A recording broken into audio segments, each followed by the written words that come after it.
No one disputes that the two men working as Cincinnati police officers back in 2018 used a racial slur on duty. The issue unfolding in court is whether the officers were treated differently because of the color of their skin.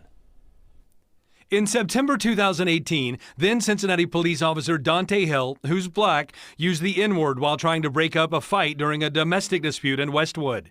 Afterward, then Police Chief Elliot Isaac signed off on a written reprimand levied against Hill, who's now an officer in Evendale.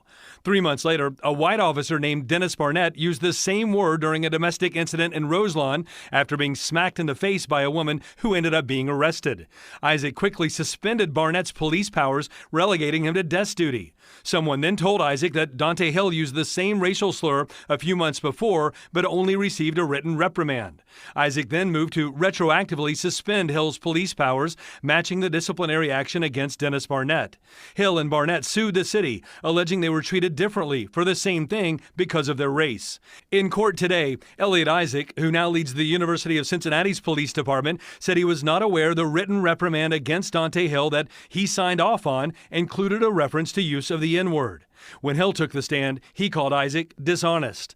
This afternoon, both Hill and Barnett said that if Barnett were black, he too would have received a written reprimand and not a suspension of his police powers.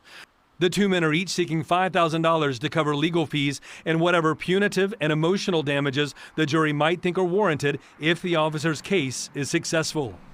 Now, late this afternoon, a big development. FOP President Dan Hills took the stand. He said former Assistant Police Chief Paul Neudigate told him during a phone call that Neudigate discussed the written reprimand against Dante Hill with former Chief Elliot Isaac, which runs counter to what Isaac said under oath. Ashley and Stephen? Yeah, now, Todd, we know that both of these cases rested this evening. What's next in the case? Well, attorneys for the city will present their defense arguments tomorrow. They plan to put Elliot Isaac back on the stand. Both sides could wrap things up by maybe the afternoon tomorrow, paving the way for the jury to start deliberating.